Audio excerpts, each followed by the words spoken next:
Sometimes the smallest act of disrespect can reveal the biggest truths about honor, sacrifice, and love. Today, you will hear the story of a young entitled teenager who thought mocking a soldier at the Tomb of the Unknowns was funny, until he crossed paths with a single father, a veteran, and a man who carried more scars than he could ever imagine. What happened next would not only humble the boy, but change the lives of everyone watching.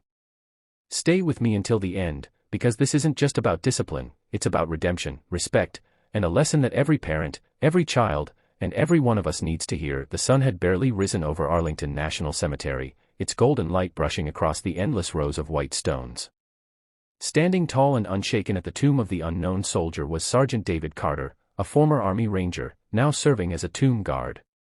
Every step he took was precise, measured, and filled with the weight of thousands of fallen brothers and sisters who would never take another. For David, this duty wasn't just honor, it was healing.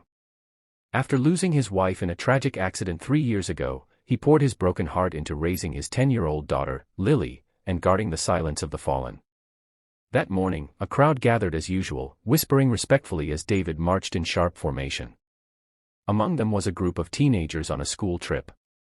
Most were quiet, respectful, but one boy stood out, Jason Miller, 16 years old, brimming with arrogance and entitlement. Jason's wealthy father was a businessman who often told him that rules are for the weak, and that soldiers were just government pawns. Those poisonous words lived inside him. As David's rifle clicked with his perfect turns, Jason smirked. He whispered loudly to his friends, mocking the guard's precision. Then, in a moment of immaturity, he let out a laugh and shouted, "Hey soldier boy, are you a robot or just too dumb to get a real job?" The sound sliced through the sacred silence like a blade. Gasps erupted. Parents scolded.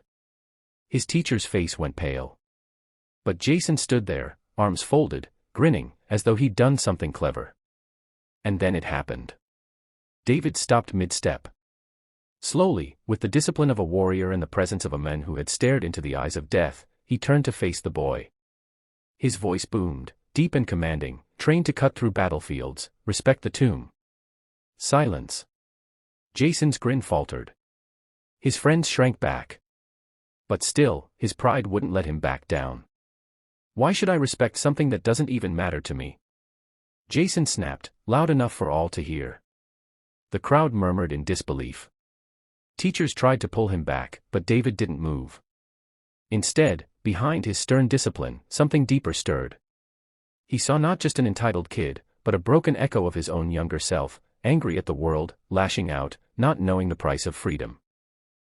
After the ceremony ended, Jason's teacher, embarrassed and near tears, apologized to David. But David asked calmly to speak with the boy privately. Jason rolled his eyes but followed, his cockiness masking the nervous flutter in his chest. They walked to a quieter part of the cemetery, away from the crowd. David set his rifle aside, looked Jason in the eyes, and asked softly, "Do you know who lies here?" Jason shrugged. "Some soldier. Doesn't matter. I didn't ask for them to fight." David knelt beside a grave. His voice grew heavy. "This isn't just some soldier. This is someone's son. Someone's brother. Someone who laid down his life so you could live yours without fear. These stones. They aren't just names. They're stories, stories cut short, so kids like you could grow up free to mock, to laugh, even to disrespect, without consequences from a tyrant's boot on your neck." Jason shifted uncomfortably, but his pride still clenched. "Why should I care? They're dead. Doesn't change my life." David's eyes burned with controlled pain. "You're wrong. It changed everything. My best friend lies here. We went through fire together, and when an ambush came, he shielded me with his own body. I lived because he didn't. Every morning, I guard this tomb not because I have to, but because I owe it to him, and every one of them. I want my daughter to grow up knowing what honor looks like." "Do you even know what honor means?" The word hit Jason like a punch. His father had never spoken of honor, only money, success, and winning. For the first time, the boy's arrogance cracked. His eyes dropped, and a flicker of guilt washed over his face.